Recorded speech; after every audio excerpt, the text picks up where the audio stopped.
Hello and welcome to Dyslexia Explored. I'm Darius Namdaran, your host, and today we're going to have a really interesting conversation with a man who's had a very interesting past. Lots of highs, lots of lows. I'd like to introduce you to Dr. Martin Bloomfield. Martin, it's great to have finally connected with you over the years. We've kind of watched each other on different sort of streams within the world of dyslexia, and it's really good to hear your story. So, Martin, would you tell people a little bit about what you get up to right now, and then we'll go back and hear your kind of dyslexia journey? So I have three or four strands to what I do, three or four strands. The first is Dyslexia Bytes, which is a project that I began a few years ago with sort of academic roots in looking at dyslexia from an intercultural perspective. But at the same time, it's where I do most of my training, consultancy, keynotes, that sort of thing.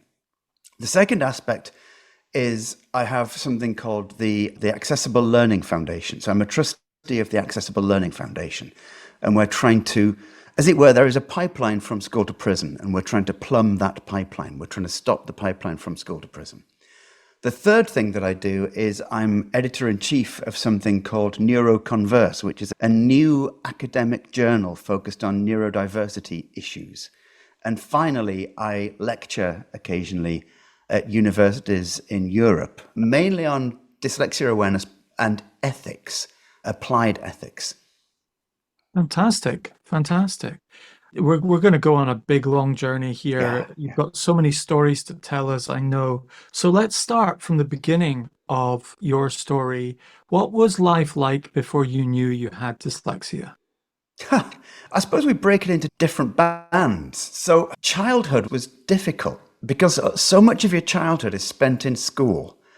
And I was just the thick one at school. I was the one who couldn't do anything. I was the one who was constantly being devalued by my grades, devalued by my teachers, devalued by my school peers. I was the one who was constantly confused and alienated by the work that I had to do. And just, yeah, it was a very difficult time. I say to some people, it's not something I always say, but it's something which I'm happy to say in public, that when we talk about dyslexia awareness, a lot of the time we talk about how to help dyslexic kids learn, and we talk about what phonological decoding is, and we talk about dyslexic strengths, and we talk about all these maybe value things, and we talk about mechanical things and teaching things. What we don't often talk about so much is the emotional difficulty that dyslexic kids have. I mean, I remember spending weekends, certainly Sundays, just sitting at the kitchen table crying because I just didn't understand the homework, losing an entire day. Doing the same Tuesdays and Thursdays were particularly bad days for homework, because I think one of them was maths and another one was science or something. And just crying over it and crying myself to sleep and knowing that the next day I was going to get punished somehow and told I was not trying and told that, told by my grades that I wasn't even half as clever as everybody else in the class. And it was hard, really hard, if I'm honest with you. I was held back a year twice at school, which is humiliating. Kids are not immune to this embarrassment and shame and humiliation. And you soak that up. We're sponges. We soak that up. And so I think in a way, one of the motivations for what I do is this memory of how hard childhood was. By the time I left school, later than all my friends, because they'd all, left before I had, because they weren't held back. By the time I left school, I became irredeemably unemployable. And I had a problem with authority. I had a big authority issue. And I, if I ever got a job, and it was usually washing up or in a kitchen or sort of licking envelopes and stamps in a small back office, that kind of thing. It was work that neither needed nor wanted any sort of cognitive input. I'd always end up arguing with the boss or insulting the boss and insulting the job and getting fired within a couple of weeks. I found it very hard. There was a girl called Nicola Ball. I remember her very well, loved her to pieces. First adult relationship, and that is friendship, I'd ever made outside school. And she was the first person, apart from my mum, really, to tell me that I was intelligent. I was on a sort of employment training scheme. And she just said, Martin, you're quite intelligent. Why not go to university? And it changed my life. that somebody believed in me. Somebody told me that I was intelligent, because I always thought I was.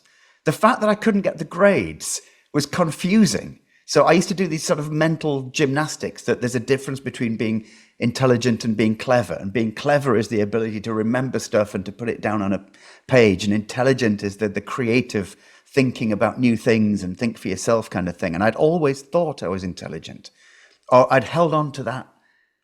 I'd held on to that driftwood, that I could be intelligent, rather than just drowning in the weight of not being clever. And so when Nikki told me that, she thought I was intelligent, it opened my eyes and it opened my life. And I took a night school course, got an A-level grade C, which as an adult who wanted to go into university was enough to get me into a university. And in university, I flourished. Wow, you flourished in university. And did you know you had dyslexia in university at that point, or not? No. So I was really lucky. I went to an amazing place. At least at the time, it was an amazing place. It was called St. David's University College in a small town in Wales called Lampeter.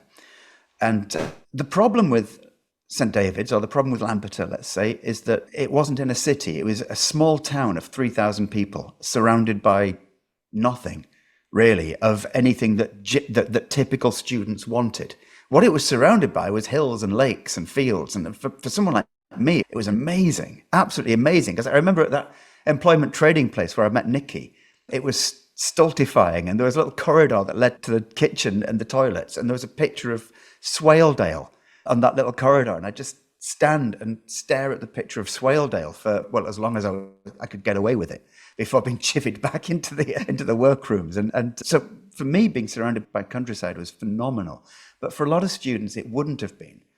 They wanted the things that students want: clubs and bars and bowling alleys in those days, I think it would have been, and cinemas and stuff. And so Lampeter was filled with either sort of eccentrics or students who were really clever, but who couldn't pass their exams. And so filled with people from what we call clearing in the UK. That is, if you don't get your A-levels, your name's put into a hat and they'll give you a university place if you want it.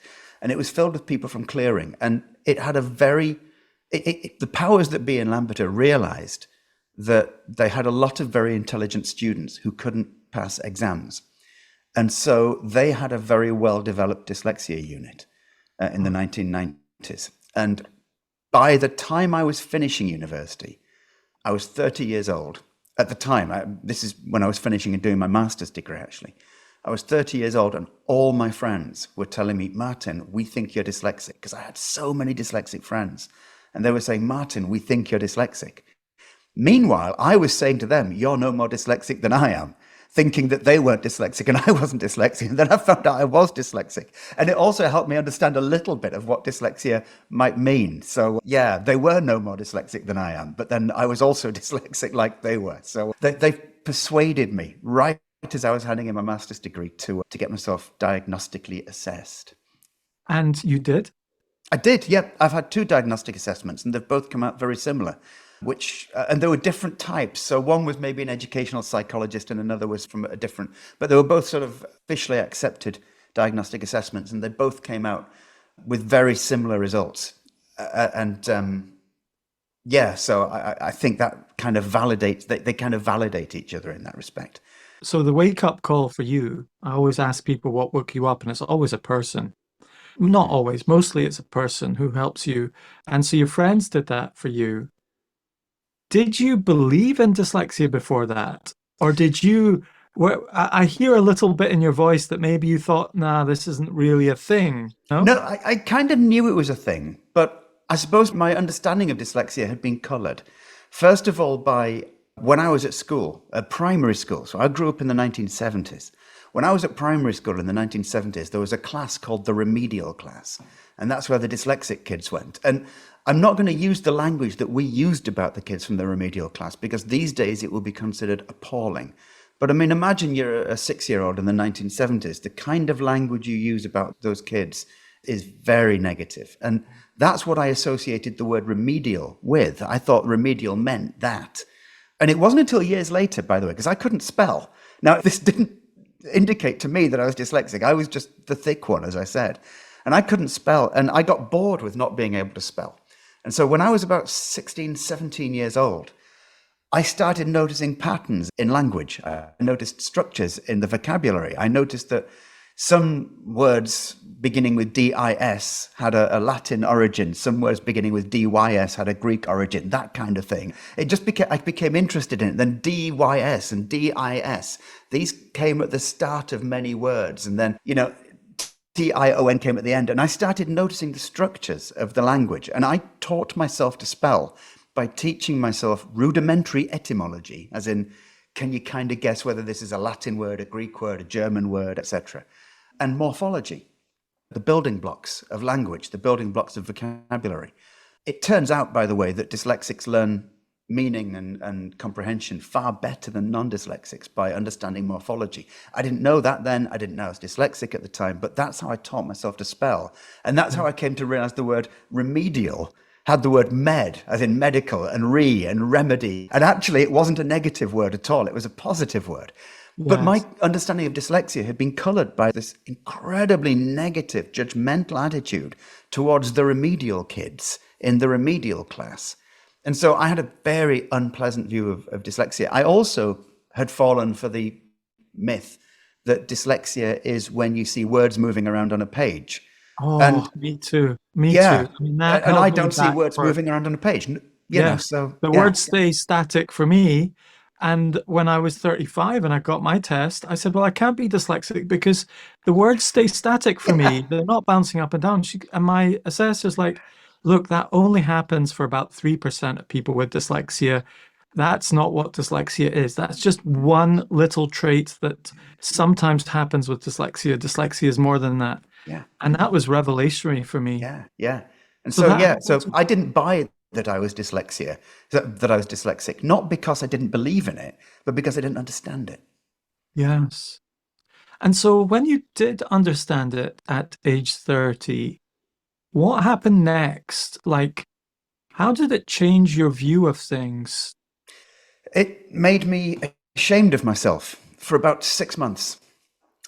By the way, I'm going to give a shout out to Samuel Hoskins. He was the lad who specifically persuaded me to get myself tested. Thanks, Sam. You're amazing. I had a girlfriend at the time she was Japanese and her English was fine, but, it had eccentricities to it. And she was very positive and motivational towards me. And she used to say to me, Martin, you can do, which was this phrase that she had. And I've always remembered that.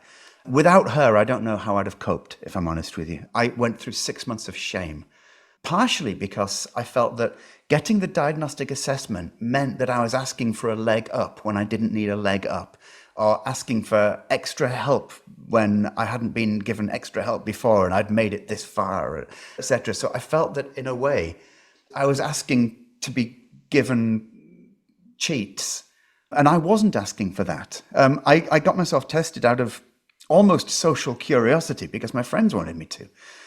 And in fact, my supervisor at the time, he was told by the dyslexia assessor. I'd asked her not to, but she did. And he said to me, so the diagnostic assessor says that you're dyslexic. And I went, I didn't want her to say that. And he said, so what should we do about this? And I said, nothing. Just please ignore it. Because I wanted it to be ignored. I didn't want it to be out there. And then I got a book. And regardless of everything else that surrounds this, so I'm not making any comment or any judgment about anything else that surrounds what's behind this book or where this book comes from. I got a book that was inspirational and revelational to me. Somebody gave me the book, The Gift of Dyslexia by Ron Davis. And it changed my view of what the assessment meant to me. And it started me out on a journey of self-discovery. And that journey of self-discovery became essentially just this deep dive into what dyslexia is. And so a lot of the original research that I was doing, I had a master's degree, but, a lot of the original investigation into into dyslexia was really a voyage of self-discovery. Wow. Is that what helped get you out of the shame? Yeah. Understanding myself. I mean, I still come across people who I explain things about myself to them and they go, oh, yeah, we all understand. And then when it happens, they get less than keen, let's say. the first time I ever came out of the closet about my dyslexia. I was living in Germany and working for a German company and doing some teaching. And I used to have to get from Cologne to Krefeld and from Cologne to Bonn and from Cologne to Leverkusen, all these sort of towns around the area. And I'd often get on the wrong train, or I'd miss the stop, or I'd go, I'd get on the right train but in the wrong direction or something. I was really bad with timetables, always have been. Well, it happened again recently. Somebody who knows about this basically had a go at me for getting off the wrong stop. And it's, yeah, fair enough. It inconvenienced that person. But at the same time, I was mortified when it happened. I was horrified at myself because we still get this. And it's part of my executive function challenges. I do find that sort of thing extremely difficult. And, forget that particular instance, but as I say, in general, Yeah. we are all inclusive. Absolutely every one of us in the world is inclusive until it gets difficult. And one of the questions is, where does it get difficult and why? So what can we do about that? How can we examine the difficulty that we have with somebody's phonological processing or executive function or working memory or whatever it is? How can we examine where it's difficult and why it's difficult? And what do we do from there? And that's a really interesting question. Yeah. Now, for some people, they might say, what on earth has dyslexia got to do with missing a train? Yeah. They might think, well, dyslexia, missing a train, where's the connection here? That's a bit oblique.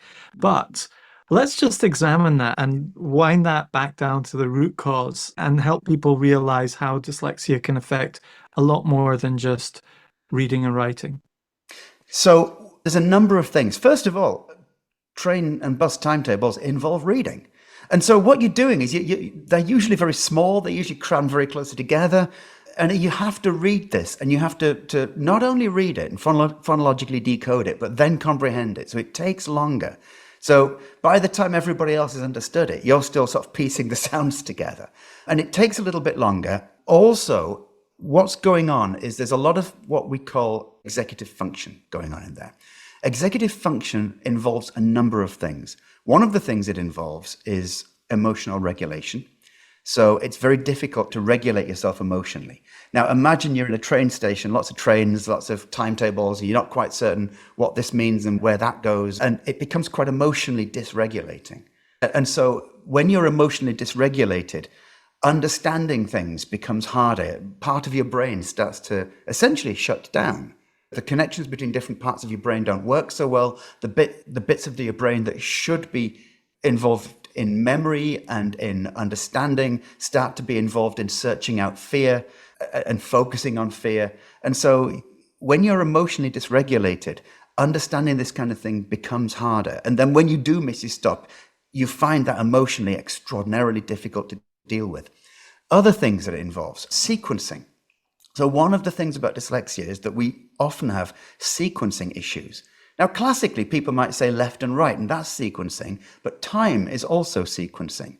What comes first? Prioritization is sequencing. So these things. So this idea of sequencing.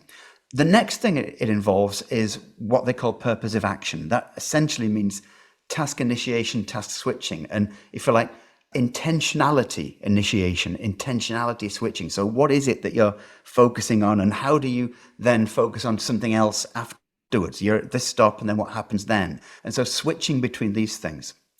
There is also the organizational aspect. So you've got to organize things in your head, and working memory. So you've got one thing in your head that you've got to do that then followed by another thing, and this thing's gone.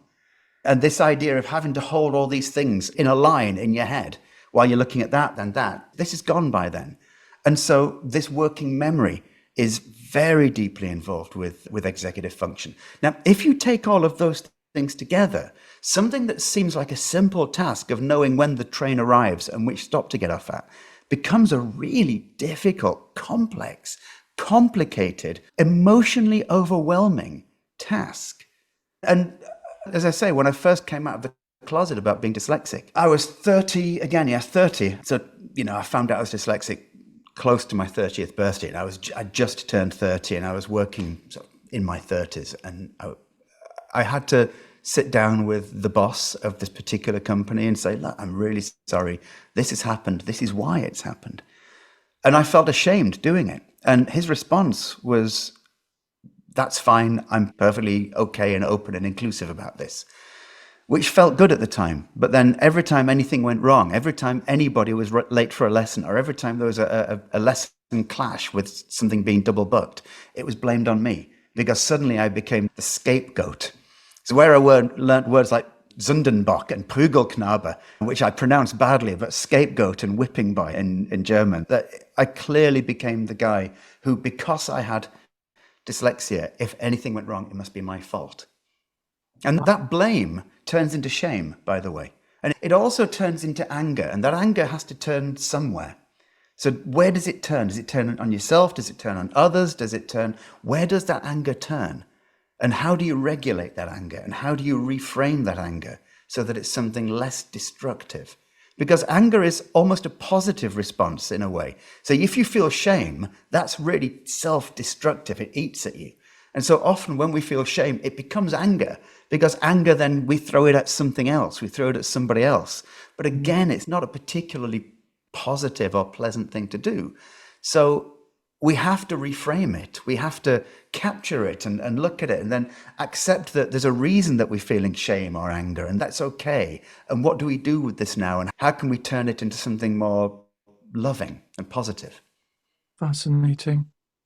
Now, I don't know if you want to talk about this, but you did mention to me privately that you had got in trouble with the law at one point. Yeah. I mean, I've been arrested probably only once. I've only been arrested once. But if you like, that was one moment of constant trouble with the law. Now, just to put this in context, I wasn't arrested on criminal charges. It was almost comical, my arrest. It's about non-payment of court order fees for non-payment of council tax for whatever it was. And this is, again, classic. So as somebody with dyslexia, I have been a part of the great unemployed. I've been long-term unemployed a couple of times in life. And most recently, a few years ago, whenever it was, 10 years ago or whatever, when I was unemployed, you have to apply for council tax benefits, you have to apply for housing benefits, you have to apply for unemployment benefits. Universal credit that came in later on was actually quite helpful for people who found this difficult, because you're applying for lots of different types of benefits and tax relief from lots of different places. But in those days, it was very difficult to do that for exactly the reasons I gave earlier. Executive function really affects how you do this. Now, what happens is, if you're unemployed, you have very little money, and you generally spend up to what you have because you don't have much. And it turns out that if the council tax people have given you a 3 weeks extra council tax rebate from what they should have given you, because you're working and then not working, and working and then not working, and signing on and then not signing on, and then applying for benefit and then getting rid of your benefit, it's very easy to get into debt. Very easy to get into debt with the council tax, with the housing benefit people, with the unemployment benefit people. Extremely easy to get into debt. And then you get letters that get sent to you, and you've got to then deal with these letters. And that's overwhelming in itself. And I'm guessing that most dyslexics have got a pile of letters this high on their table that they haven't yet dealt with. And exactly the same with me. I had this pile of letters that I hadn't dealt with. You live on your own. You don't have somebody who can deal with it for you. You don't have a secretary who can deal with it because you've not got the money for that kind of thing. And so you end up having to deal with it yourself. And it's all there. You just put them on the table, and you don't know what order they come in. And you get court orders saying you've been referred to the magistrates court now because you haven't paid this debt. And then you get another debt because of the magistrates. And then how do you pay that? So you've got to sort out how to pay that. And then you've just finished paying off last year's council tax debt, and you thought it was this year's council tax debt, and you get another court order and it just goes on and on. The ability to deal with the enormity of the legal process. It's not just that you do the wrong thing in the first place. It's that once you've got it wrong, a process kicks in that is in itself difficult to deal with. And you get sucked further and further down that spiral, further and further into debt, further and further into trouble with the magistrates, further and further into trouble with the council, with the unemployment people. Everybody suddenly becomes your enemy. And they're not your enemy. They don't want to punish you. Everybody, by the way, to anybody who's in that position listening now, they don't want to punish you. They're on your side, believe it or not. But it doesn't feel like that. It feels like they all want a pound of flesh. They all want to hurt you. They all want to punish you. And comically, as I said, I've been arrested, but it was almost by accident. So I received one of the letters I received once, and I just going through a pile of old letters, said, "Dear Martin, you're needed at the magistrate's court. We have arrested you, or you are to be arrested, or you've been arrested," or something. And I thought, what on earth? First time I'd ever had that. So I went along to the magistrate's court on the day that I was due to be arrested, because I thought, well, I don't want to be in any more trouble with the law. Went along to the magistrate's court and said, "Hi, apparently I should be here." And they said, "Why?" And I said, "Well, I've been arrested." And they said, "What's your name? What's your national insurance number?" And I gave them my name, national insurance number. They looked on the computers and said, "You haven't been arrested." And I went, "Oh," and said, "You're not going to be arrested. There's nothing here. There's no arrest warrant here." Because the letter had said there's a warrant for my arrest. And they said, "There's no arrest warrant here. You're not going to get arrested." And I went, "Oh, right." And they said something like, "Why do you think you were going to be arrested?" And I brandished the letter at them and said, "Because of this." And they said, "Can I have that?" And I said, "Yeah, sure." And like a fool, I gave it to them to look at. They went over to a computer, typed it into a computer and said, "Right, you're under arrest." And so I essentially arrested myself because I didn't know the system. So yeah, that's my arrest story. It's not much. It's not the worst thing in the world. But yeah, I arrested myself partially because I just got in so much trouble with the tax people, with the unemployment people, with all sorts of people. You just get sucked so deeply into this whirlpool of difficulty that it's impossible to swim your way out of it. So you're saying that because of your dyslexia, the paperwork got you arrested? Directly. You couldn't do the paperwork, so you got arrested. 100%. And then the consequence of being arrested for you was what? Not much, to be honest with you. I mean, the inconvenience and the embarrassment of being arrested, the feelings, oh God, I've been arrested, which I now turn into a bit of a comedy story more than anything else. But at the time, the inconvenience that, I shouldn't have been there in the first place. And all that was going to happen was I was going to get fined another £100 and it was going to I had to then sort it out. But once I was arrested, the fine went up and I was detained at the magistrate's court and couldn't leave for however long it was. And so the consequences weren't so bad, other than that if people want to look on my record somewhere, I've been arrested. And I lost a few hours of my day and it cost me a little bit more, but not a huge amount more. Maybe 50. It's a fascinating topic. I think people with dyslexia end up paying for more. It's a more expensive life. I'm going to give you an example. It's a more expensive lifestyle, yeah. Yeah, you get a parking ticket. You're not very good at doing all the paperwork. Yeah. So instead of paying the £30, instead of, if you pay it in the next 2 weeks, it's 30 quid. Yeah. But if you wait, it's 60 quid.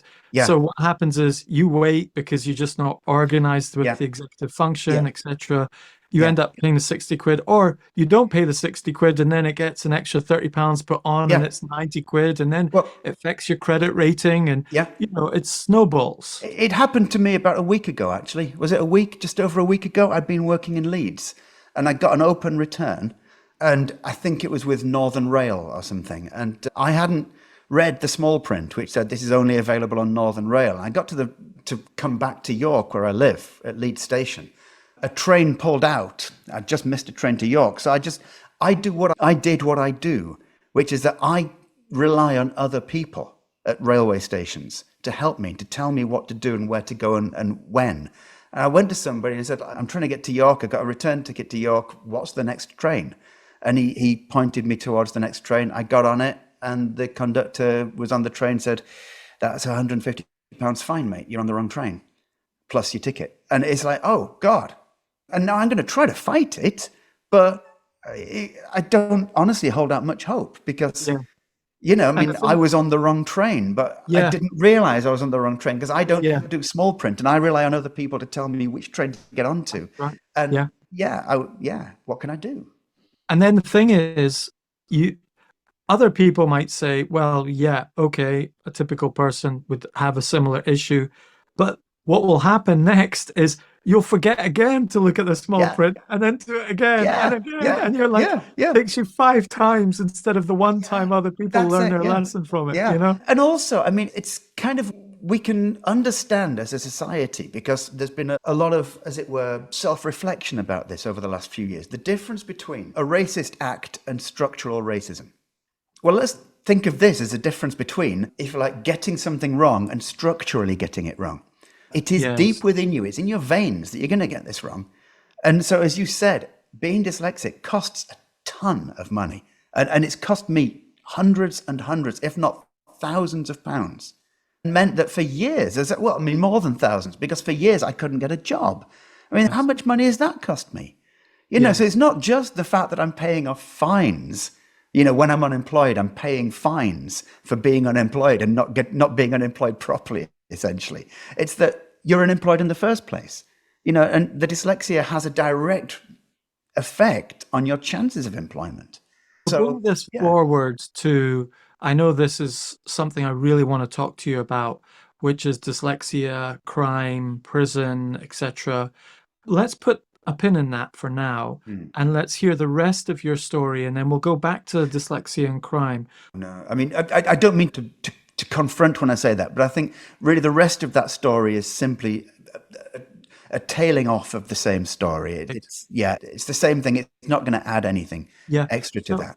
So since then and now, you've gone on a journey where so what did you get your master's in? So I'm a bit of a one-trick pony, I'm afraid, from the outside, but from the inside it's different. So that A-level, that extra A-level I took at night school was in philosophy, because there were two things I wanted to do. One of them was philosophy, and the other one was linguistics, because I'd become interested in the philology, linguistics, whatever, in the structure of language. But because I was out of school, I didn't know what it was called. I didn't know it had a name, and I just thought it was called English. So all the courses I looked at that were English courses all had a lot of reading in them. And I didn't know I was dyslexic, but I knew that I wasn't good at reading. I knew that I was a really slow reader. So I would avoid all the reading type courses. And so philosophy, obviously everything involves a bit of reading, but the books were quite small. Bertrand Russell's Problems of Philosophy, it's a really small book, that kind of thing. And so I took a philosophy A-level, went to university, and chose philosophy for the same reasons as reading, if you like. And the subjects I chose, I didn't study at the time, I have now, but I didn't study Kierkegaard, didn't study Schopenhauer, didn't study Nietzsche, because these were difficult to spell. And again, I didn't know I was dyslexic, but I knew I wouldn't be able to spell them. So I didn't want to lose marks simply by spelling the titles of my essays badly. So I chose Locke and Hume and Kant, these people, because I could spell them. You chose your stream of philosophy according to the people you could spell. Fantastic. Exactly, it really was.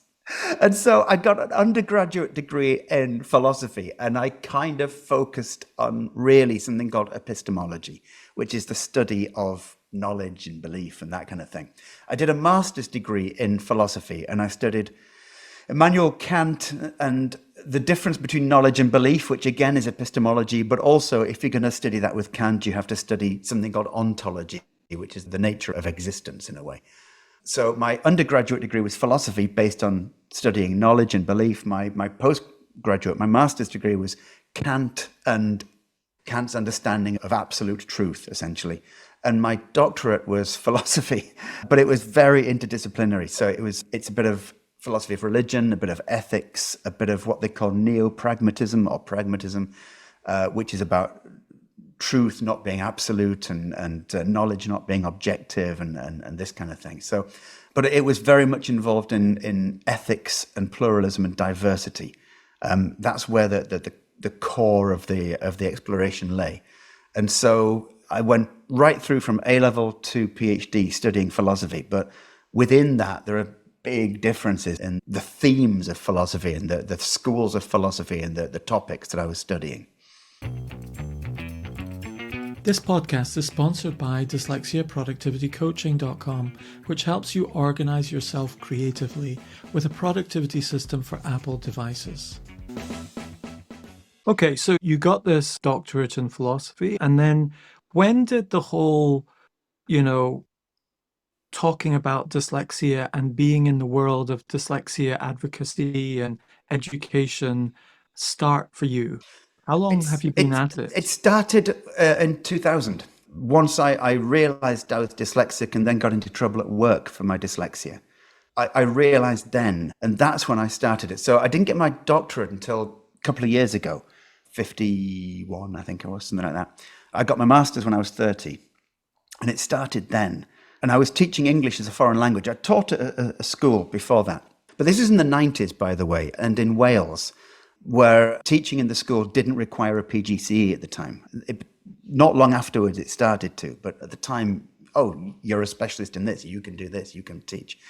So once I found out I was dyslexic, and, I've taught in schools since, but once I found out I was dyslexic, I then started to notice that the people I was teaching, some of them were also dyslexic. I could see it, but they didn't know it. And in Germany, there is a lot less awareness of dyslexia and a lot less acceptance and tolerance of dyslexia than there is in Britain, believe it or not.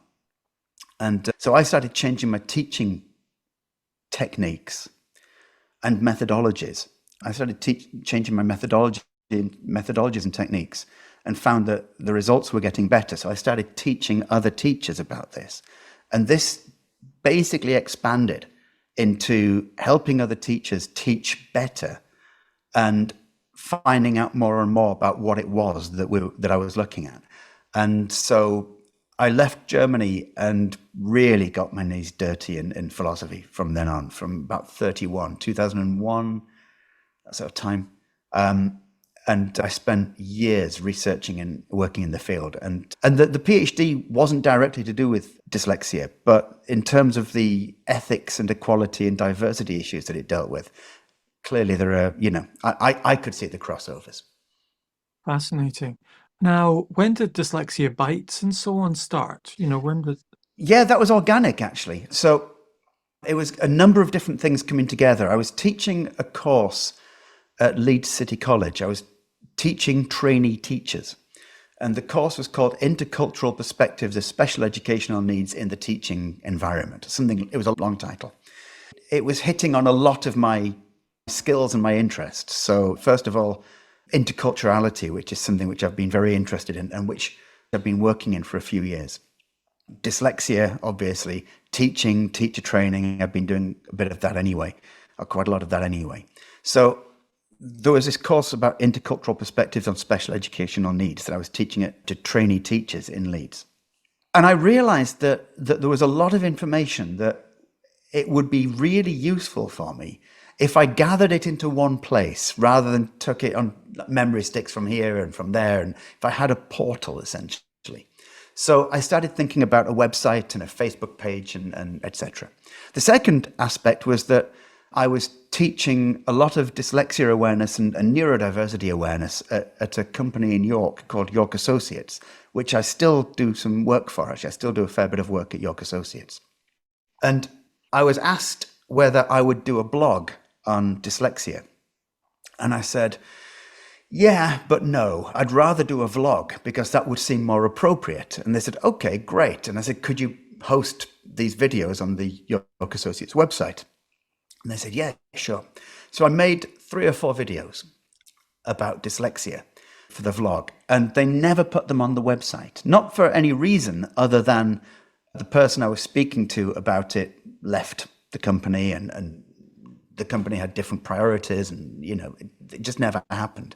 And at the same time, I was teaching a lot of teachers from around Europe dyslexia awareness. And I had realized that there were teachers in Spain who couldn't do X, but they could do Y. Meanwhile, there were teachers in Croatia who could do X, but they couldn't do Z. And there were teachers in Germany who could do Z, but couldn't do Y. And so I realized that the best way to solve a lot of the challenges that teachers were having was to bring people together. And I said to the company I was working for, could we create a forum for this? And they kind of dragged their feet. So that became part of the Facebook page, Dyslexia Bytes. So Dyslexia Bytes started as like a Facebook forum. It started as a YouTube channel for these vlogs. It started as an information portal for this teacher training that I was doing. And it kind of circled around this gravitational center and came together as one thing. I see. How long ago was that? 10, 11 years, 12 years ago, something like that. Yeah. Yeah.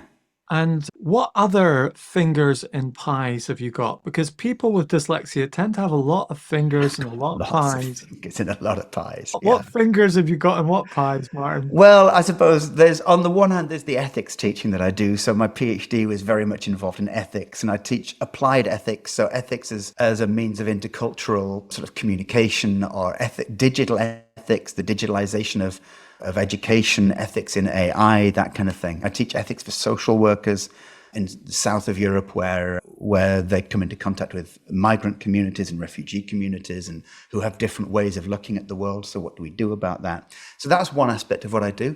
The other two sort of dyslexia-focused aspects specifically, a couple of dyslexia-focused aspects, is the Accessible Learning Foundation, which is neurodiversity-focused, neurodivergence-focused, and Neuroconverse, which is the academic journal. I also have the Dyslexia map, which I'd love to put a link to the Dyslexia map.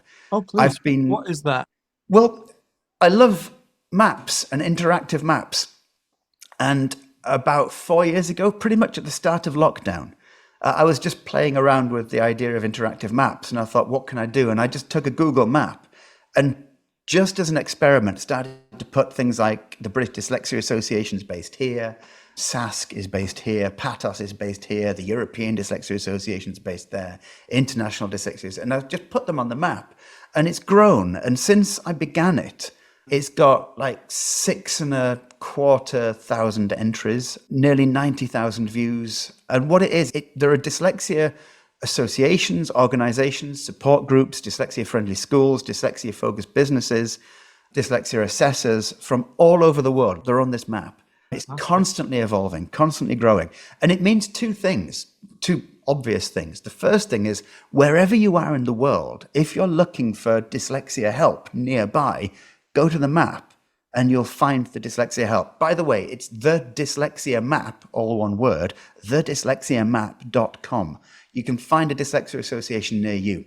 Something else has happened, and a couple of people have texted me, or emailed me rather, with this, because, I have it on the Dyslexia Bytes website. A couple of people have emailed me about this and said, look, we have an organization, and we didn't realize that there was a complementary dyslexia organization just down the road. We didn't know. Or, in the next square or something. We're now in touch with them and we're involved in a project. I'd like to thank you for helping bring us together. And these are the two sort of massive benefits, I think, to the Dyslexia map.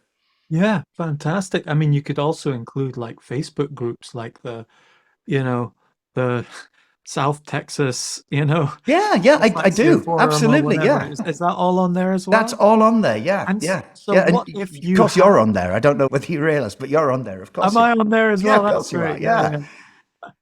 So what if you want to get on there? Can you just go and put yourself on there, or do you tell you? Right, I'd like to be able to make the map open source in one respect, because it's too much for me. I take hours, because every single entry is entered manually.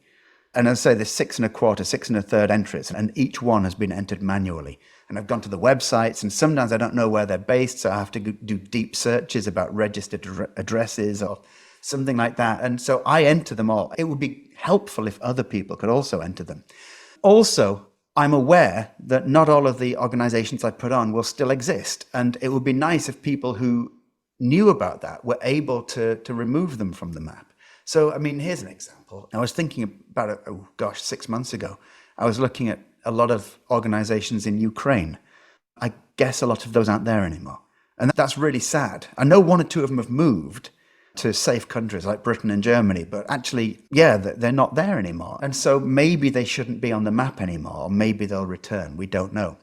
But the problem with making it open source is that I have already been contacted by people who will say, oh, you've put that organization on there, they shouldn't be on there. And you can see it's kind of motivated by professional jealousy, because actually they should be on there. They might not be purely dyslexia focused, but part of their focus is dyslexia, and there isn't much dyslexia help in that part of the world, like Karachi or something.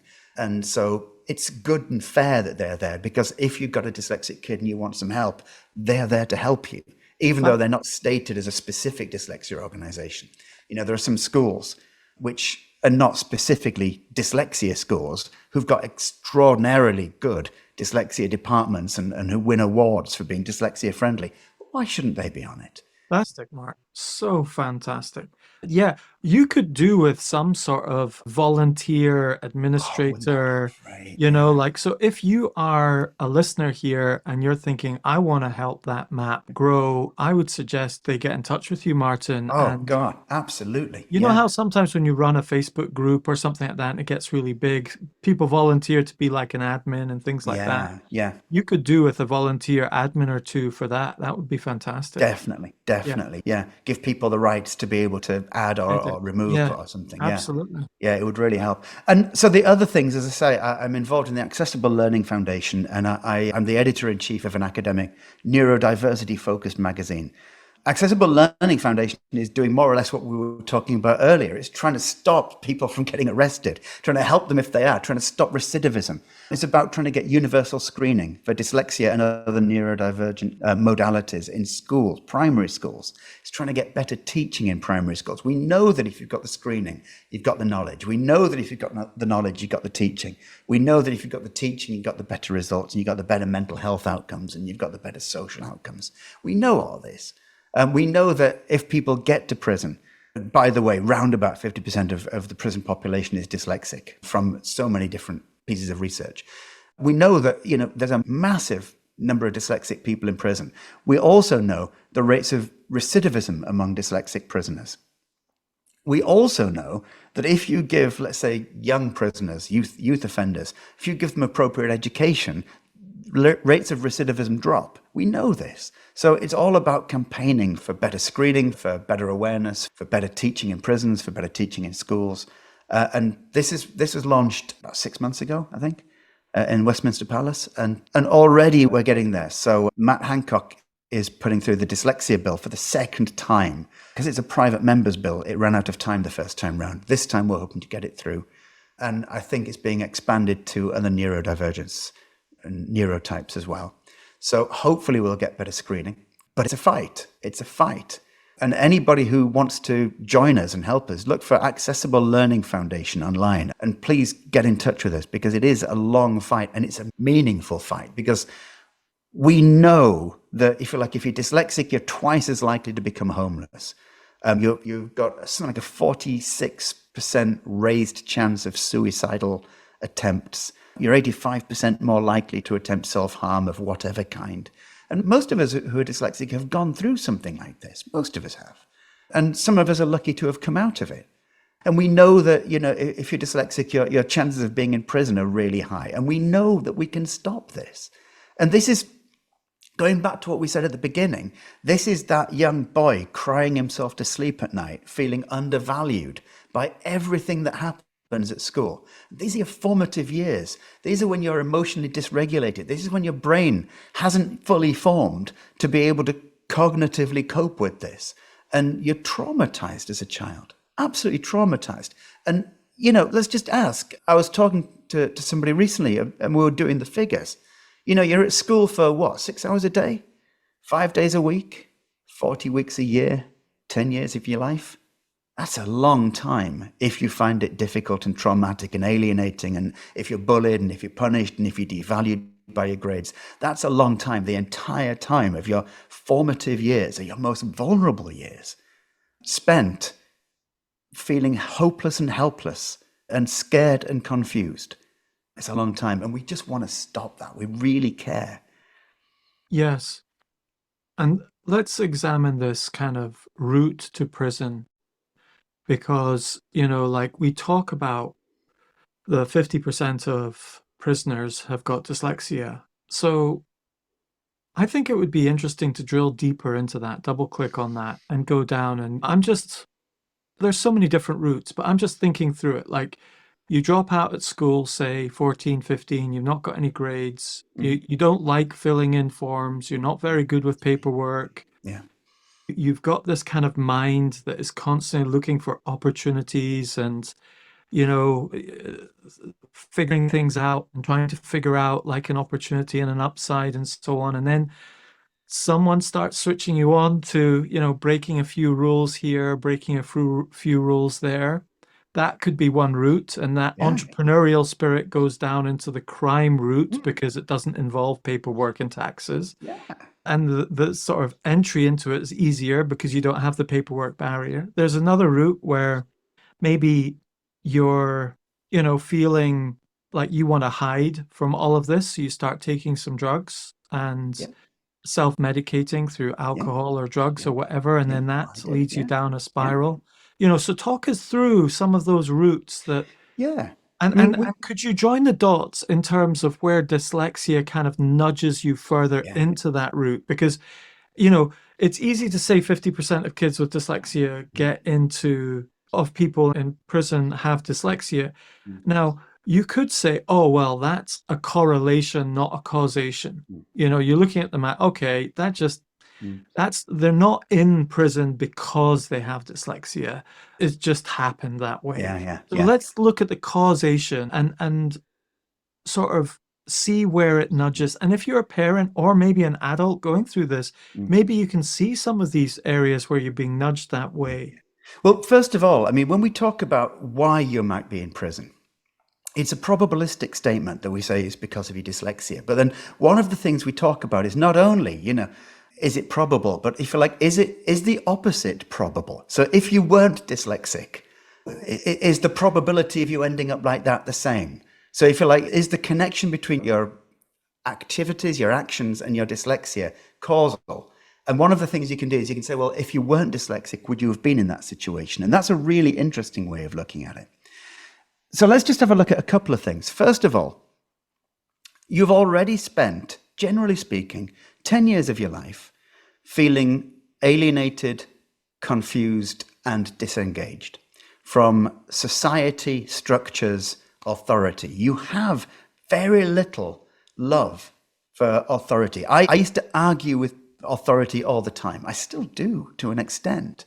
And so you don't have that sense of societal engagement. So that's one aspect of it.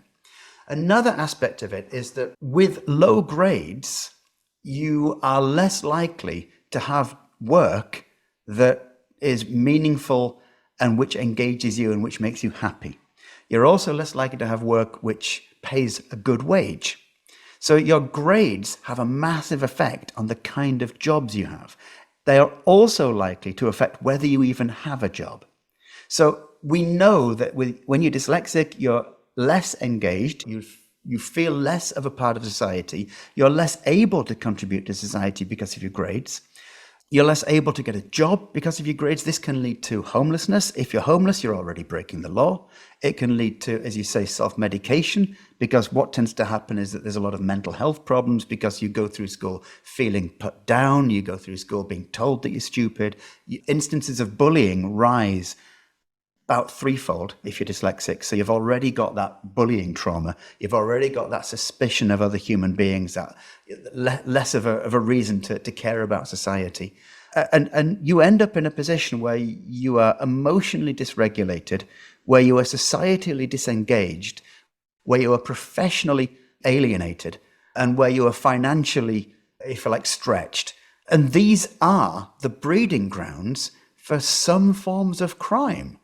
I was a bit of a tea leaf when I was younger. I mean, all right, I was just a kid, you know, but it felt like an exciting way of I don't know, actualizing myself. I was doing something. I was breaking it. I was giving it to the man instead of the man giving it to me. And so, yeah, we can see a probabilistic causation between low employment, societal disengagement, low wages, mental health problems, drug use, alcohol use, and crime. And as I said, if you get into trouble, If you get into trouble, once you're in that system, it's harder to get out of it because you've got all those executive function challenges, dealing with the paperwork, dealing with what you've got to do, getting to the court system on time, getting to the hiring a lawyer. You don't have the money for a good lawyer. This is, if you like, this is a spider's web with many different strands that once you're caught in it, it's very difficult to unglue yourself. Very difficult. And it starts with feelings of being less than other people. Feelings of being less than other people. Every single description we have of dyslexia begins by telling kids what they can't do, what's wrong with them. And the very word dyslexia does that, to be honest with you. You got dysfunction, dystopia, dysentery, dysregulation, dyslexia. Disappointment. Exactly. And so the very word tells you something negative about yourself. The descriptions we give of dyslexia, it's a reading deficiency, a phonological processing disablement, disability, whatever it is. Well, constantly telling kids what's wrong with them. This crushes you psychologically. It absolutely crushes you psychologically. It disengages you from society. These are the breeding grounds of crime. When people are feeling depressed, they're either going to turn to crime or they're going to turn to self-harm of some description. They're not always, not everybody, obviously, but it increases your likelihood of doing that.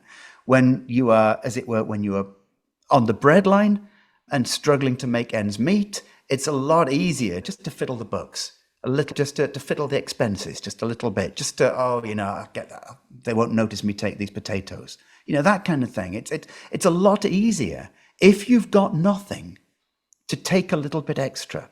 It's a lot easier if you've been given nothing to not care about the people who've given you nothing, to feel societally disengaged. And how do you cope? Well, one of the ways that people cope is self-harm. Another way is rebellion against authority, which I had. And one of the types of rebellion against authority is crime. That's very eloquently said, Martin. Thank you. So, and by the way, sorry, just by the way, we know the routes from taking drugs to selling drugs are quite clear. And therefore, if you're already suffering mental health problems and societal sort of alienation, and you turn to substance abuse, which a lot of dyslexics do because of these issues, then once you're in that substance abuse arena, as it were, it's not beyond the bounds of possibility that one of the ways you fund that is by joining it. One of the ways you fund your drug habit is to help provide the means of getting drugs to other people, to essentially become a dealer. So this, again, will probably it's more likely to land you in prison. Yeah, and if you also have the advantages of dyslexia, which are, problem solving, opportunity finding, you start finding an opportunity, a gap in the market. Oh, I could do a bit of that. I could do that better than him. You go and you exercise that entrepreneurial spirit in the wrong environment, and you thrive in there. And then maybe you get caught, maybe you don't, but many do. Yeah. But yeah, I've seen it in my own life. I've seen it in young people that I've been a youth worker with and so on. It's just such a common theme. So let's be a little bit more positive here and identify more specifically what sort of things actually gets a person out of that loop. You've said education in general, but could you be a bit more specific if you're finding? Okay, so here's a scenario. Let's get really specific, shall we? So I bet you there are listeners right now who've got, okay, let me generalize, but let's say a son, okay, who's decided to take that anger that's inside and turn it outside. The daughter might be doing the same thing, but often, if this is maybe, correct me if I'm wrong, but I would say often the generalization might be the girl internalizes that anger and the boy externalizes that anger and plays. Generally speaking, yeah. So let's just take a scenario like that. You've got a boy who's really pretty smart. Actually, you know that they're smart. They're not doing well at school. They're not getting that smarts down onto paper. They're starting to drop out, 14, 15. They've disengaged. They don't think they're going to do well in exams. They're not even going to try. They're just going through the motions to keep mom happy or whatever, and their head starts getting turned towards, the Yeah. dark side, Yeah. Yeah. to crime and mixing with the bad boys. And that's kind of like parents' nightmare 101. Yeah. What would you say in those sorts of situations? We need systemic change. So basically what we need to be able to help that boy and that girl understand who they are without this judgmental, negative, disabling language. Because part of the journey of disengagement is to feel that you're different and less than other people. And if you feel that you're less than other people, you will be less than other people. There are these self-fulfilling prophecies. Rewind a little bit, this language. What kind of language do you mean? Like, well, as I said, the language give us some examples of what they might meet that sort of structural. Okay, so being a little bit sort of geeky and academic for a second, there was a study by, I think it was the University of Birmingham, or it could have been Sheffield, I think it was Birmingham, in 2017, that synthesized about 15 years of research on the labeling that we give to dyslexic kids. And it works, not only at school, but in industry. But I think primarily let's focus on education. They came out with really 4 labels that we have for dyslexia. And that is that if you're dyslexic, it's how you look at yourself, or if you're not dyslexic, it's how you look at dyslexic people. So either, it makes no difference, but there are these 4 labels. One label essentially says that you are you have a medical condition. So the kind of language that talks about conditions, symptoms, diagnosis, no cure for dyslexia, that kind of thing. And we know that people with those labels do worse academically and have worse mental health outcomes.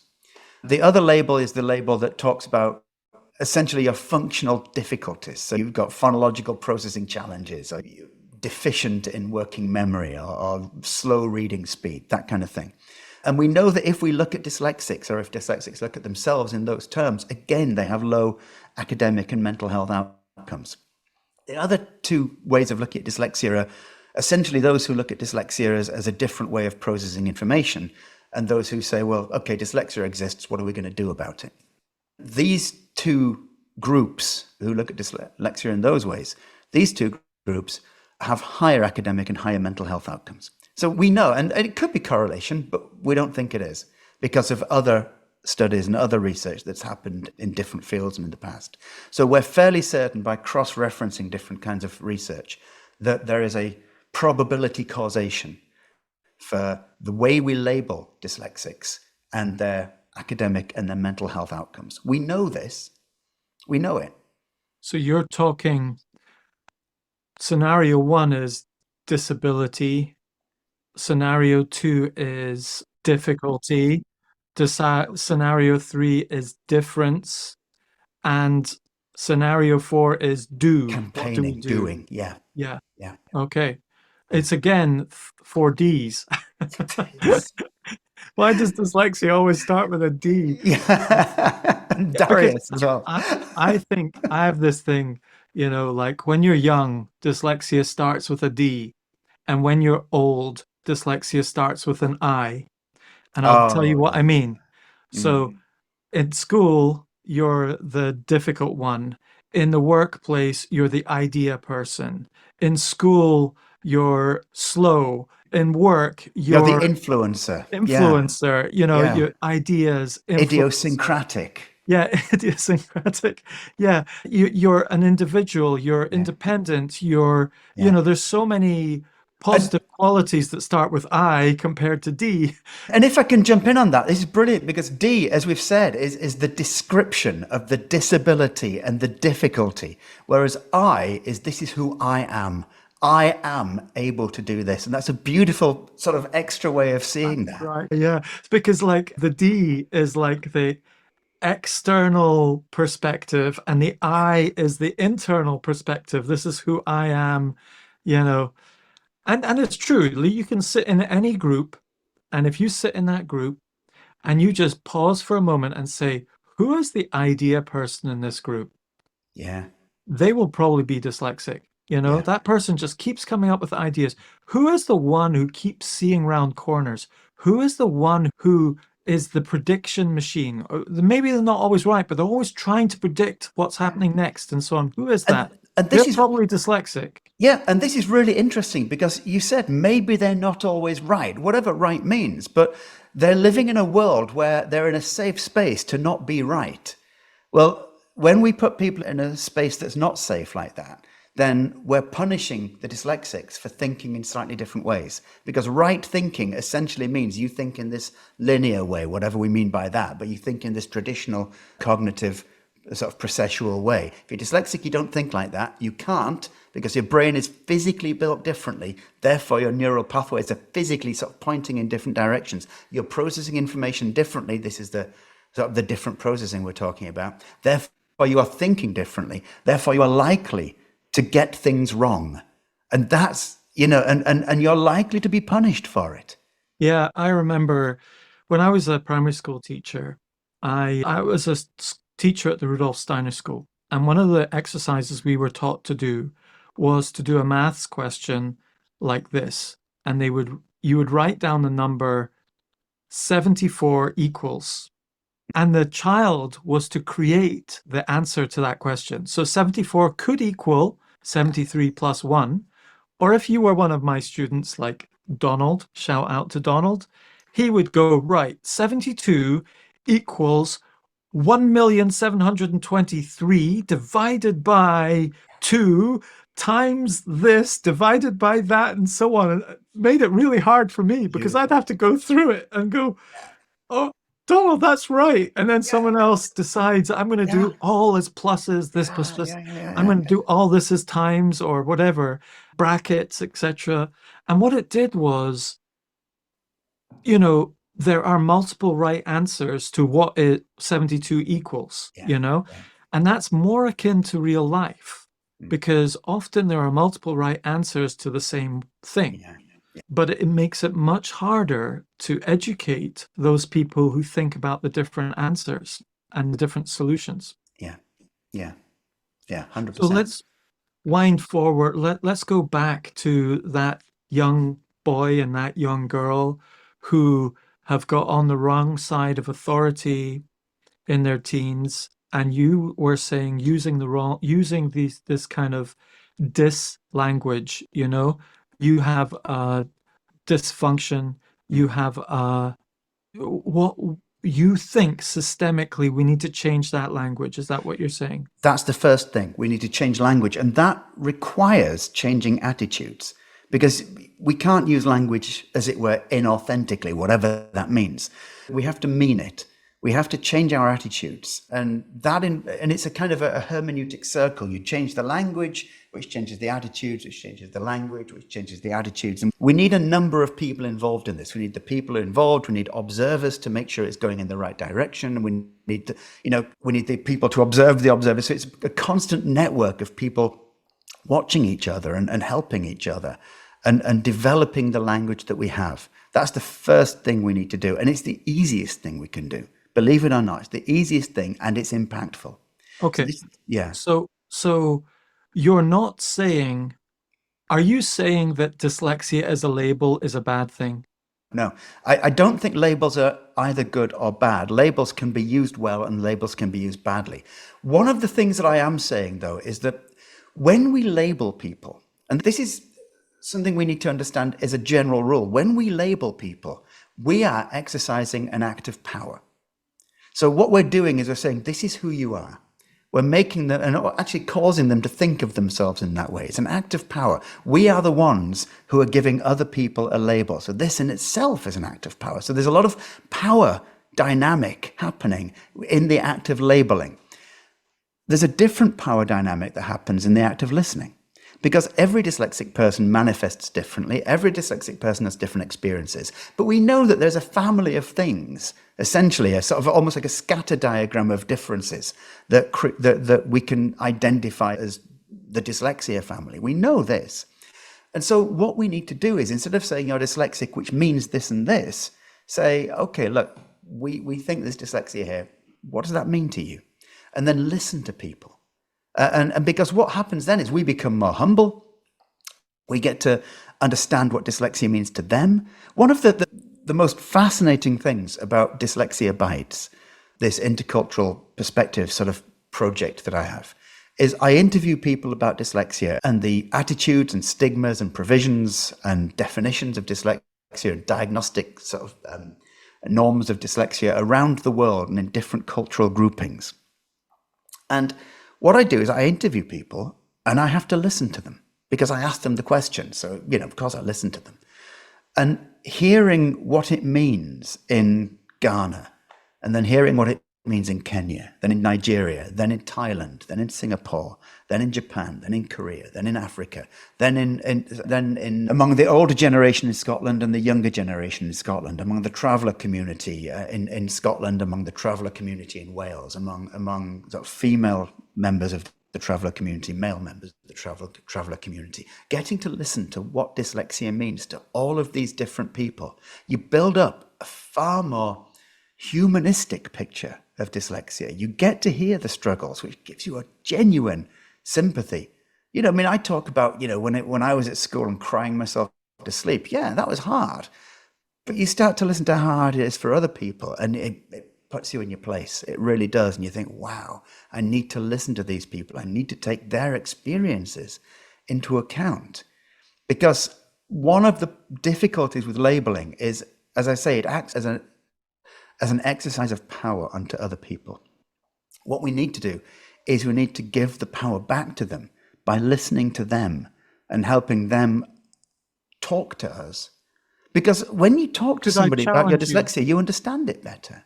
Could I challenge you a little bit on that? Because is there not also a reciprocal power in that when you label yourself with it, there's something empowering about that as well, because you have some self-realization. So I was thinking about this a lot. Well, obviously I think about this a lot, having done this podcast for so many years. What is it, 6 years now, and interviewed so many people. You started when you were 19.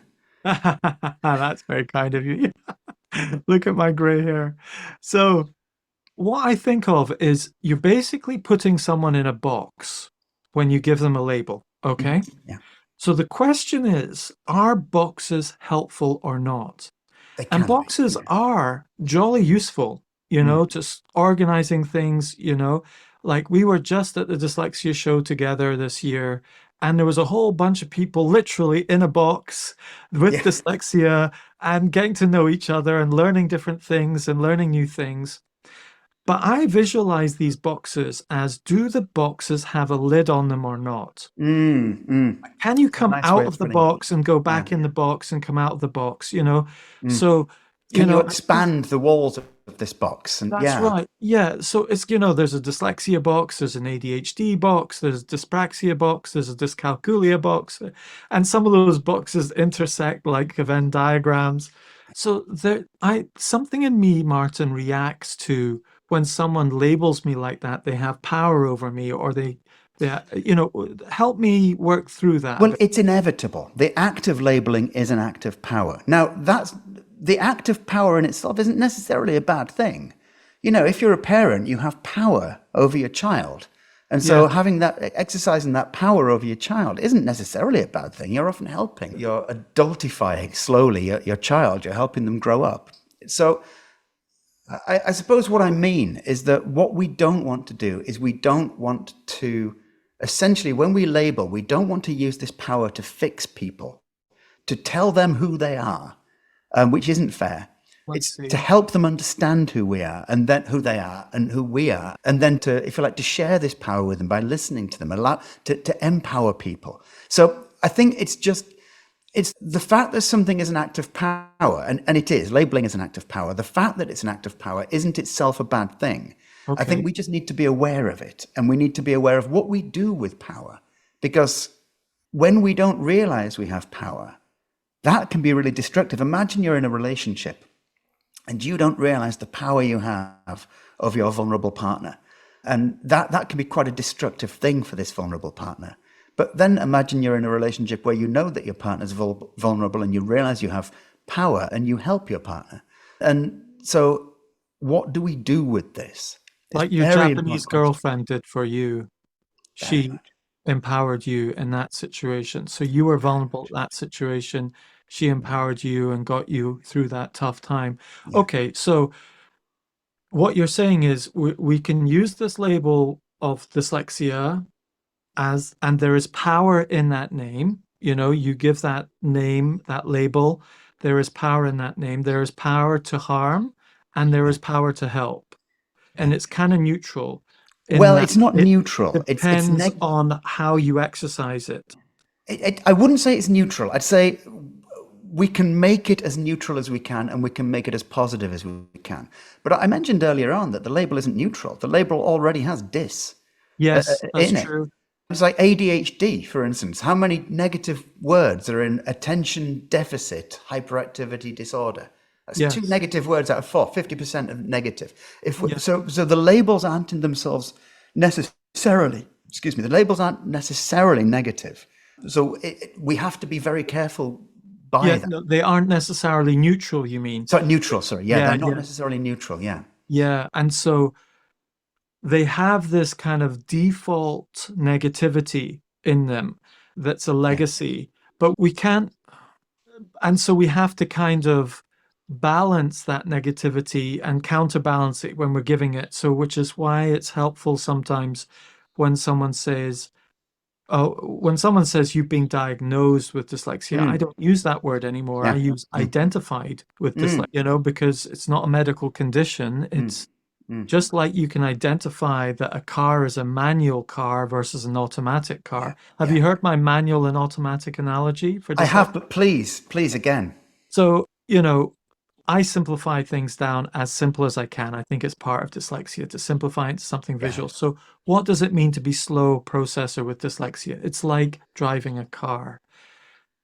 If you have a manual Ferrari versus an automatic Ferrari, the engines are still exactly the same. The intelligence is the same. The processing aspect is the gearbox. We have a different gearbox to automatic Ferrari. We have a manual gearbox. Gear one, gear two, gear three, gear four. It's a process. We go through the engagement process much more manually. That's why we're regarded as slow processors in phonologics or whatever process is involved. Now, that manual processing often means that you end up driving in first gear at 60 miles an hour because you haven't learned all the gears because the person who taught you doesn't know how to drive a manual car. But when someone comes along and goes, hey, mate, I've just identified you've got dyslexia. You're like a manual car. You need to learn to go up these gears. It is a bit tricky because you've also got to learn that third pedal, which is the clutch. And your teacher has no idea what a clutch is when it comes to learning. But with dyslexia, we've got to understand what our clutch is. And our clutch is normally some level of visualization, spatialization, creativity that gets us into gear and gets us. And we often have to disengage gears, go into neutral, and then re-engage into the next gear. But then if you speak to a racing car driver like Jackie Stewart, classic dyslexic in Scotland, head of the Dyslexia Scotland, if you ask a racing driver, do you want an automatic car or a manual car? They give me a manual because Yeah. I want to be intentional about when I go into those gears.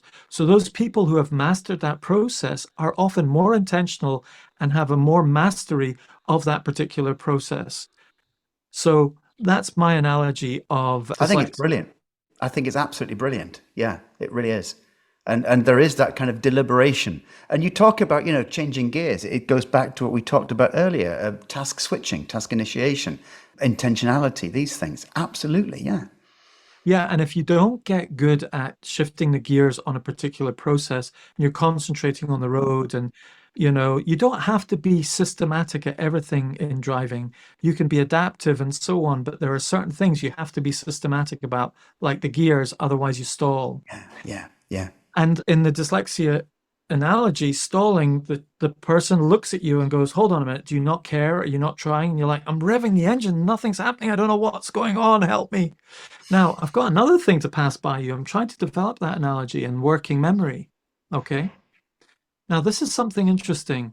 Working memory and dyslexia are different in that working memory is a corresponding difficulty with dyslexia, but it doesn't always happen. And you don't have to have working memory difficulties to have dyslexia, but often working memory comes with it. And I'm thinking working memory is a bit like the tires on your car. Okay. Right? So, what do you think of this? Imagine you've got slick tires on your car, i.e., you've got low tread memory, you've got low Mm, grip mm, working mm, memory, as it were. You can hold one, two, or three main things. mm. And other people have got five, six, seven Yeah, elements, yeah, lots of yeah. tread on their tractor wheel type things, and you're in a race. You're Mm, driving along, you're driving, everything's absolutely fine. The road's dry, but the moment the road gets wet and those slick tires hit that corner, yeah, poof, you're yeah, off the racetrack. yeah, yeah. And we experience it all the time. The weather changes. We live in Britain, so we know Yeah. what that means. And you're in Scotland. You really know what that means when the weather changes from one moment to the next, Yeah. 4 seasons in one day. I mean, the metaphor is that, in our lives, the working memory issues kick in all sorts of unexpected ways, ways which Yes. we just don't understand and which we're not predicting. And that's one of the issues. But yeah, sure, it's just part of who we are, part of Yeah. who many of us are. As I Yeah. say, it's not, as you say, it's not universal. Yeah. Like working memory is the ability to stick to information that's coming to you. Like how do you stick that so all sorts of inputs coming in your brain. Your working memory is there to quickly grab that little bit of information, Yeah. filter it, and put it in its right And do place. something with it. Yeah. Put it Yeah. in the right place, apply it, that sort of thing. Yes. Yeah. And so but what happens is sometimes you get into a wheel spin. You're like, and you just start spinning and you're like, oh gosh, I've just got overwhelmed by something. The engine's revving, you're doing everything right, but then you start to wheel spin. Mm. And you can actually sometimes see it in students and people when you're speaking to them. They start to, and when you get tuned into it, you realize, oh my goodness, I've just overloaded their working memory. They'll keep nodding and they'll go, yeah, Yeah. I'm with you, I'm with you, I'm with you. But you can sense that there's a spinning happening there and you've kind of Yeah. lost them. Yeah, generally speaking, I mean, I don't think this is all the time, but a lot of the time, nodding is a sign of somebody trying to look engaged when they've disengaged. It's, you'll get people going like that, and actually, the lights are off by that point. The person indoors is doing the washing up or something, and so yeah. So, okay, so let's get back on track. We did a little off piece there. And so we've talked a little bit about how this labeling side of things and structural and so forth. Where should we go now in the conversation? What sort of things would you like to talk about now, Martin? Well, I What's think really current with you let's just now? continue with this. Let's continue with the idea. We've got to labeling. What next? What comes Yes, next? And one of the things yes, that comes next is, as we say, we empower people. We listen to them. We understand what dyslexia might mean for this person or for that person, and it's that act of understanding, that act of self-understanding, that is itself empowering. Is itself it raises you up. It also enables you to explore yourself and your own behaviors and actions. And so this self-understanding is a really important thing. And once we've got to self-understanding, then we can start to say, well, actually, what do you want to do? Do you want to learn? Do you want to engage with that? Do you want, and people can start to actively engage with learning or with work or with society in a very different way, So I think that's a natural, if you like, next step from understanding labels to helping people understand themselves. And when we do that, we help everybody understand everybody. Obviously, this is a mutual sort of synergistic thing. Then we also need to look, we were talking about the pipeline to prison. We need to look at appropriate education. Now, education comes in all shapes and sizes, but one of the things we need to do is re-engage people with education. Because by the time people have got there, they are disengaged. Education has failed them and made them feel that they have failed. Education has been a punishment. Education has been a chore. Education has been that thing which has made them feel less than nothing. So we need to re-engage people with education. It's easy. It's not hard. We learn all the time. Everybody learns. We're learning every day. But, what is it about the education system that seems so hard? Because if learning is easy, why is it difficult when we formalize it? And so one of the things we need to do is re-engage people with education, bring up that love for wanting to learn, wanting to know more. There are very few people in the world who don't want to learn things. Very few people. But there's a lot of people in the world who don't want education. And that's something we've got to pay attention to. That's something we've got to pay attention to. So once we've understood what we're doing when we label, we can start to help people understand themselves. We can help to start to empower them. We can start to re-engage them with education. And then we need to get education right. We need to get it right. And we know we're getting it wrong. All the studies show that we're getting it wrong. The fact that there are so many dyslexic dropouts, so many dyslexics in prison, that's the proof that we're getting it wrong. We've got the evidence. And as I said earlier, one of the ways we can show this is, would you be in this case, in this situation, if you weren't dyslexic? So one of the questions you asked is, how do we know it's dyslexia? And, where can you show the causality between low grades and low employment? And you can show that, of course.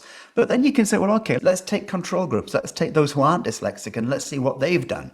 And we can see that those who aren't dyslexic don't have such a propensity to go down these routes. So we know from this, if you like, hypothetical probability experiment, what the causes are and what's going wrong. We know that the education system is failing people and getting them into these situations, because there's far more of the world that's not dyslexic than is dyslexic, and far more prisoners that are dyslexic. And you can, far more homeless people who are dyslexic, far more people who are in drug and alcohol rehabilitation who are dyslexic. And then you can say, okay, we'll take these who weren't dyslexic. They weren't in the same situations. They didn't have the same social pressures causing this. They didn't have the same societal pressures, the same financial pressures causing this, So we can trace things. The same with education. We know that the education system has caused this, and we can therefore do something. So let's wind forward into adulthood, okay? You're basically describing is that we can look at dyslexia as... So some people look at the label of dyslexia and they say, if we give that person that label, they'll use it as an excuse. Yeah. And that's a fear that people have. But that's partly because of the label that we give. Yes. And then there's this other side where dyslexia is an explanation. Yeah. So you can decide, right, I'm going to choose to look at this identification of dyslexia as an excuse or as an explanation. Most people go down the explanation route and they go, oh gosh, that explains a lot of things. And then it becomes a journey of personal discovery, but also it becomes a journey of personal development. And I think that's a very interesting dynamic that I've seen in people, because one of the biggest wins in your professional development, in your personal development, you can do is to see how your brain works and find the skill sets that matches your way of working, which by definition is personal development. So exploring how dyslexia makes you operate in the world, you find techniques that help you operate in the world even more according to your unique abilities. You therefore get some personal development. So it's not a problem. It's not about dealing with, I can't read, so I'm going to learn how to read, or I can't do this, so I'm going to learn how to do that. It's actually about a development process into becoming more of what you're good at.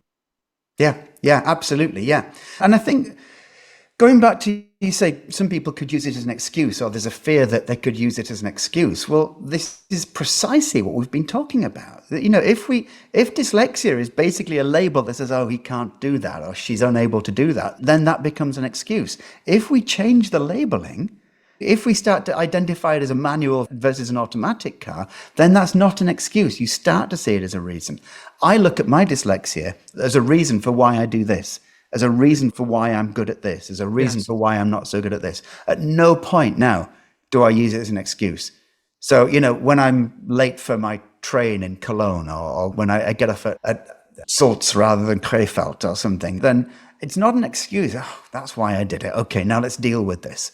And what it does is it stops you when it's an excuse, you still beat yourself up for it. If it's an understanding, then you don't beat yourself up for it. I mean, I know many people who would never dream of beating themselves up because of self-understanding, Yeah. because of self-understanding. Yeah, so it's like you're late for the train, you show up and you say to the person, "Look, I'm really sorry. I had a bit of a dyslexic moment there. I got things muddled up. It's not an excuse. I'm gonna sort it out. I figured out what's going wrong. I'll find a way around that. We'll Yeah, we'll make something work yeah, for next time." But what you're trying to say is, I still do care about you. I wasn't being yes, careless. I wasn't being disrespectful. It's a way of saying, look, I'm sorry. I know this must seem really disrespectful to you that I wasted your time like this. It wasn't disrespect. It was because of X, Y, and Z. It won't, I'll try and not make it happen again. And through that self-awareness and that self-understanding, you find strategies to deal with it. I know my daughter, for example, she's such an inspiration to me in this sort of thing because her dyslexia is very different than mine. And mhm, I hear people say that, but it's really hard to truly embrace the fact that it is different in different ways. It's different but the same, but the differences can be quite significant. Like when she's traveling, she'll see the times, and there's a changeover time, and it's a 20-minute changeover time. She'll go, I'm not going to do that. I know typically other people could go from platform 1 to platform 8 in less than 20 minutes. I know I'm going to get totally stressed out. I've got a high chance of fumbling the ball there.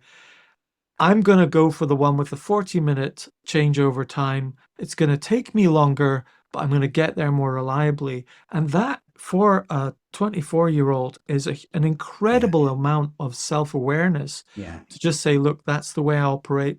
I've just got to leave half an hour earlier than everyone else, but my goal is to get there Mm. on time reliably for both me and the others. And it helps protect her from the arrows of other outrageous people, as it were, the slings and arrows of outrageous people. Yeah. She will come across time and time again, as I'm certain you have, and I certainly have, people saying, dyslexics do this, you don't seem to do this. It's a kind of nudge wink, you're not dyslexic. And that's again that Ah, labeling that people are right. Yeah. doing. Yeah. And she when she understands herself, she can say, well, actually do it a little bit, but this is mainly where my dyslexia falls. This is mainly where my Yeah. dyslexia manifests. I mean, I read very well. I read slowly, but if I read publicly, you don't know it because Yeah. publicly, most people read slowly. Yeah. And so, if like my public reading is round about the same speed as my private reading, if you like. And I spell fairly well because I taught myself to spell when I type. But when I write, you can see it really clearly, but I type. And so a lot of people won't see it because it doesn't happen when I type for some Yeah. reason, whatever the reasons are. It could be that Yeah. there's dysgraphia there. I don't know. And so I'm able to deal with it when people say, oh, well, I saw you doing that. Most dyslexics are really bad at that, but I saw you being quite good at it. And you feel almost that there's this underhanded implication that you're not really dyslexic. You're just asking for a bit of help. You're jumping on the bandwagon, whatever it is. But Yes. it can hurt a little bit because people who say that, they're not engaging with the boy and the girl who cried themselves to sleep. They're engaging Yeah. with the fact that you've got this far and you've come through the mental health problems to whatever extent you've come through them. You've come through the self-harm, you've come through the substances. I think it's important to state that there are also a lot of people with dyslexia who haven't had that story, Yeah. you know? And I would regard myself as moderately dyslexic. I sometimes wish I was more dyslexic. I would probably delegate more if I was. But I'm in this sort of weird spot where I can do it, but I do it really slowly and not as well as other people. And so it just, yeah, it's weird. There are a lot of people who think, oh, I didn't have that traumatic experience at school. Oh, Mm, letters don't jump up and mm, down for me. Oh, yeah, this yeah, doesn't happen for me, so I can't be dyslexic. yeah. But, you know, if you are the idea person in the room, if you are the one who sees round corners, if you are the one who finds left and right a little bit tricky, if you are the one who couldn't tie your shoelaces until later or couldn't tell the time until you were in your, T or 8 or 10 or whatever, these are all, oh, you've got Yeah. some difficulties with processes. You process information differently. Yeah. And you need a different set of skills, not just then, but often Mm, right now. And mm, so mm, a lot of the challenges you're facing right now might not be around attitude or might not be mm. around, is this the right job for me or whatever? It might actually be, have I got the right skills that fit my mind to work in this role? And so I just wanted to highlight that to those that are listening that may not have the troubled background that goes with it. Yeah. I mean, their dyslexia is as real and as valid as anybody. I mean, I suppose in a way we've got, round holes, and you don't have to be a square peg not to fit into a round hole. You can be triangular, you can be polygonal, you can be, Yes. all these different shapes will fail to fit into that round hole. And that's, and there's nothing, there's nothing either good or bad about it. It's just, this is who we are. And I know a few people who are dyslexic who had lovely childhoods, great experiences at school. Mostly these were people who were identified early enough, but not all Yeah. of them. Not all Yeah. of them. Yeah. Martin, we have gone way over time and this has been fantastic. Is there any final words you'd like to share with people? Yeah. So depending on what your situation is, I think I'm not a big fan of the sort of motivational speaking that says, I've done it, so you can do it. I find that kind of both arrogant and often inappropriate for lots of different people. But if I can put this correctly, I hope it makes sense to people. I was the bottom of the class in almost everything at school. I was held back a year twice in my school days. I was getting between 10 and 20% averages for my exams, while everybody else was getting 50s to 60s to 70s to 80% for their exams. I would aspire to C. That would be my aspiration, getting a C grade, which is kind of average. And so to aspire to average and most of the time not make that. My time in education was hard. After that, as we discussed earlier, I struggled with unemployment. I struggled with the magistrates' courts. I struggled with law. I struggled with all sorts of things. And I now run a wonderful, exciting entrepreneurial business. I'm involved in an academic magazine. I've got a doctorate. I teach in universities. Why? What changed? Did I suddenly drink a powerful drug that allowed me to do something? And the answer is no. What changed is that the inappropriate teaching and the inappropriate structures that were pressing down upon me changed. So the teaching changed and I got myself out of those structures. And when I did, I was able to succeed. A lot of people, this isn't one of these, if I can do it, you can do it speeches. What this is, that a lot of people find themselves crushed by systems. And it's not your fault.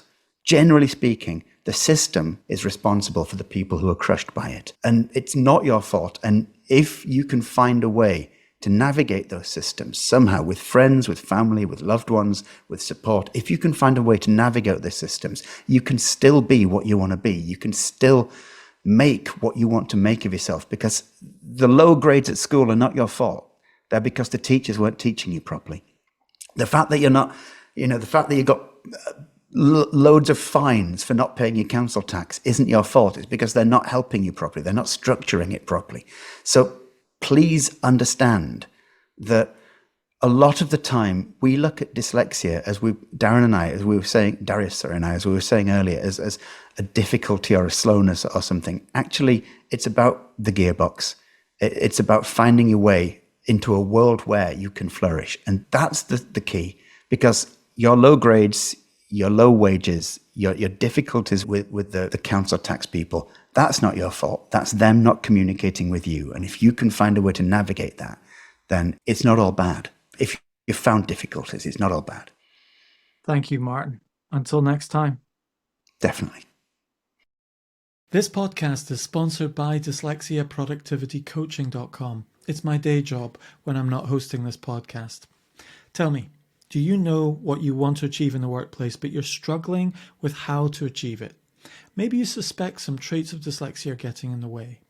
Well, that's where dyslexia productivity coaching comes in, because we give you a simple productivity system for your Apple devices that harnesses the creativity that comes with your dyslexia. It includes proven methods like note-taking, reminders, speech-to-text, mind mapping, and more, all tailored to your needs. It'll free up your time and help you achieve outstanding results. Book a complimentary call to discuss it with me, and if you do it soon, I may also be available to coach you personally via Zoom. So don't be shy, go to dyslexiaproductivitycoaching.com or swipe up and book it now.